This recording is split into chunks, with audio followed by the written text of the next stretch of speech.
Jai Hind, ladies and gentlemen. Welcome to the first episode of Project Sunrise. Ambition that consumes you versus ambition that empowers you. Strange, right? The first thought that comes to the mind that how can ambition ever destroy somebody? How can ambition consume somebody? It is a fact and rather a set of observations that I have incurred over the past 10 years of my work life. And I have seen this, journey in this aspect where people, including me, fall out when we were in the phase of chasing a particular ambition and that was consuming us versus the shift in the gear when we start building something concrete. Now, for this entire segment of the video, since the crowd is open to, the audience is open to students, early career professionals, mid career professionals, those who are entrepreneurs, and many others. So, I will give a set of 4 to 5 examples across each particular case, and you would relate that how which factor is differentiating the other. So, to begin with, as a student, we have a habit of impulsive studies. For example, let's say you are having a particular target of any examination, and one day goes by, 2 day goes by, and you watch reels and Instagram and any kind of YouTube video which has a motivation, and suddenly you go for a session that is 8 to 10 hours. You keep this momentum for 2 to 3 days, and then again this dries out. You chase the feel of exertion, the feeling of fatigue that you have earned through exerting yourself for those 2 to 3 days for 8 to 10 hours is giving you a sense of accomplishment. But that is not a true measure of your coverage of the syllabus topics or the coverage of those topics that are being checked by the competitive examinations, or you have not even verified that with mocks. Now, over here, take another example where a student knows and is aware of a particular government examination or any examination as such, could be GMAT, could be GRE, could be school, could be college, anything, has a set amount of parameters like 2 to 3 hours in rotation of subjects and will do this diligently. Over the week, they at least achieve one mock test or some sort of calibration wherein they check, log their errors, and come back to it. So the first case is an ambition that is consuming you, that will take you nowhere, that will not build a substance, versus the second case, a slow and planned approach, not under the impulse of getting excited, but under the grounded energy to achieve that particular objective. Now, working professionals will relate with this example a lot. There are some group of people that we have come across, the ones who love to hold certifications, do bin certification, I'd rather say, one after the other, one after the other. Because why? Because in social media platforms that are of the professional network like LinkedIn and all that, they will miss out as compared to the peers. When there are more congratulations, there is more applause, then there is a feeling that, okay, yes, we are doing something. But let me tell you one thing. Spending money on certifications is indeed important, but those certifications can only give you an edge of an interview call.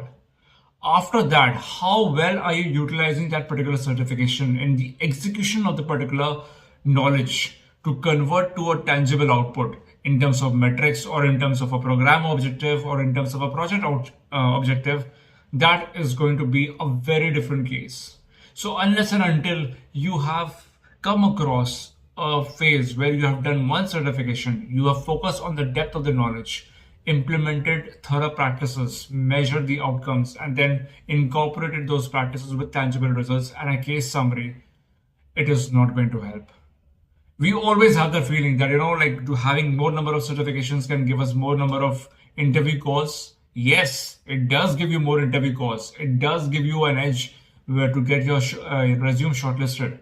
But it doesn't give you an edge when you have to talk to the interviewer about the application, because somebody who's sitting down there is going to have more experience than you. So certification holding is an ambition that consumes you. But when you sit quietly with the grounded energy, take one certification and apply that particular to maybe different cases through medium of case studies or in your own organization by yourself, because everybody is aware of the visible parts of the business and everything, and then apply that, have some sort of outcomes, that makes a greater level of impact. In both these approaches, you will see that at once you're chasing validation, you're chasing congratulations, and on the other, you are chasing a level of depth. Now imagine a situation that you are into a cafeteria or you are into any kind of social gathering place. There is an entrepreneur or a founder and they happen to have a conversation with you. Or it could be a person who is a boardroom leader and they could be having this conversation with you just out of random. And you just share this part of the knowledge and execution because your body language will show that. Let's say you have done something of a knowledge and when you execute it, the level of body language that you have will bring in a lot of excitement. It will bring in a lot of energy. So when you would share that, you might never know that you may be having your next offer letter just basis that discussion. That is the best part of building substance. That's why it is always recommended to mid-career professionals as well as senior professionals that chasing certification is important, that's fine. But building the knowledge and applying that into different levels of cases is going to be an altogether different advantage. Okay, so that is the example of certification holding. The next example, a set of management practices that focus only on KPIs or individuals who focus only on KPIs and not the larger impact.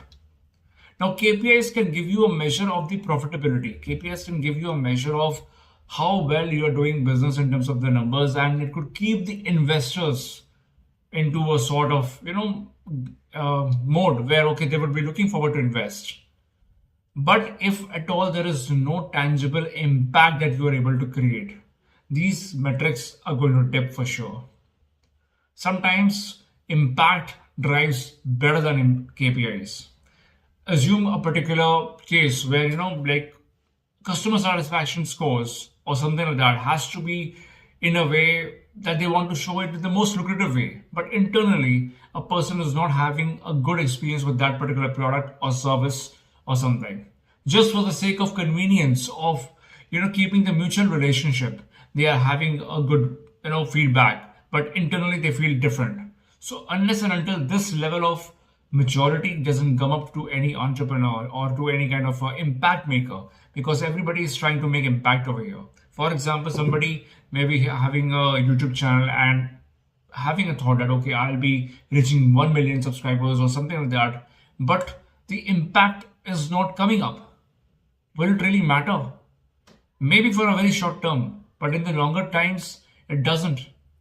The impact is always a most memorable impression of your artistic craftsmanship. You must take this part in that way, that whatever you do in your personal life, in your professional life, is going to be a signature element of your aspect. And this is the difference between an ambition that consumes you. Because if somebody is focused more on the KPIs, KPIs, the key performance indicators. For example, for a service-based industry, it could be about the quality scores. It could be about the number of investigations done, or it could be the number of targets achieved per hour, or the territories of sale achieved per region, and etc. This is something that is consuming you. You'll always be in the chase. You'll always be in the anxious mode that, okay, why am I missing this out? Why is it not happening? Or what can I do better over here exactly? That makes the management happy. On the contrary, you focus on the inward aspects. If you notice that the KPIs are not performing well, where are the gaps? Can we work at a deeper level? Automatically, once a customer receives a better impact, any product or any service becomes the first and the favorite choice, because it is not always about the customer receiving the product or the service, but also about the customer experience. Today, you have dedicated roles in the corporate side that is called as CXO. That's a customer experience officer. So this is something that plays a pivotal role, and many organizations who are impacting with poise, I would say, are far ahead, not just in terms of numbers or revenue, but in terms of relationship, in terms of camaraderie. And this matters a lot. When you go up into the steps of leadership, it could be as a class monitor, it could be as any leader. The impact will always take a supersedence against the measurable numbers.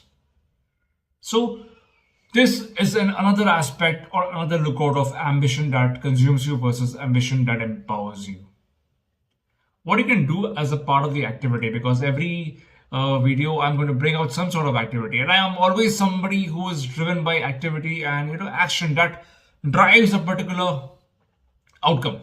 Okay, so what you can do is reflect back to the last week. Did you get unhappy by any peer or anybody who is close to you, and out of their success you are feeling inferior? After you felt inferior or after you felt bad, you just suddenly checked out which particular skills out there in the market and started jumping yourself into chasing that particular skill. It could be Microsoft Excel or something like that. I hope you're getting the scenario. Okay, the scenario here is you saw a friend whom you feel that shouldn't be much on the top, and it's quite normal for any one of us to feel that way. So you see that, you start Google search about the skills that are in trend, about the skills that are in the most taste of the corporate, I would say, and then you start working on that immediately out of impulse and try to learn the formulas, try to be quick, post on LinkedIn like that. Just observe this fact that have you done this anything like this?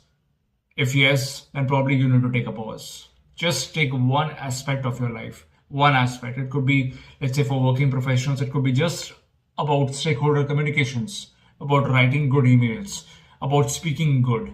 You can go to YouTube, you can go to the video channels and check about annual general meeting conferences. There are a lot of conferences that have happened in the public domain, and see how the stakeholders articulate. Try to imbibe that. Try to imbibe the lexicon of the business stakeholders into your day-to-day verbatim.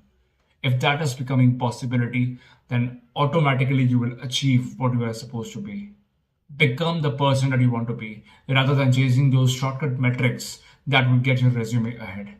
It is going to be an arguing journey. In fact, this particular project Sunrise is going to be an arguing journey where I have planned more than 100 modules that will be uploaded in YouTube under this particular project. But here, my intent is to have that enhancement of personal architecture so that our capabilities, our personal effectiveness scale up the ladder. And that is precisely what I intend to make. And therefore, with this, I leave the things plain and horizon to your understanding. Observe, make observations, focus on one particular aspect. Just like I mentioned about stakeholder communications, it could be about Microsoft Excel. Now, Microsoft Excel is a very huge topic. You have advanced Excel, you have, macros, you have so many other things. Focus on one aspect. Try maybe if and condition statements. Can you do multiple data points about that? Try to do multiple data sets. You will get a lot of dumb data here and there. So try to apply that. See whether you are able to apply that effortlessly. Can you assign keyboard shortcuts to that? If yes, then automatically you will be starting building your own caliber. And this is how things become larger. Make one thing, one small move, but make that concrete, completely concrete. So if you're focusing on the careers that are in the higher aspects of management, let's say people who are in the 10 years of experience, 15 years of experience, can you think of certain things where if any entrepreneur talks to you and you have to design an industry similar to what you have been, can you prepare with some sort of sketch of an architecture that you can give the design to them? For example, let's say if it is about establishing an e-commerce industry or an e-commerce website, how would it be? You have been a developer. What all the things that you can design as a flow chart and give it to them right over there in the tissue paper? And let me say you one thing. This tissue paper thing that I've mentioned to you, this is also a part of napkin test happen at various levels in the corporate. It happens at the levels where, people are hired at the director levels or even senior levels. It's called the napkin test. So that's something. So like this, focus on the inner aspects, focus on something concrete. That will be giving you a far beneficial outreach. Build the ambition with clarity and grounded energy and not excitement. Jai Hind, ladies and gentlemen, a good day to all of you.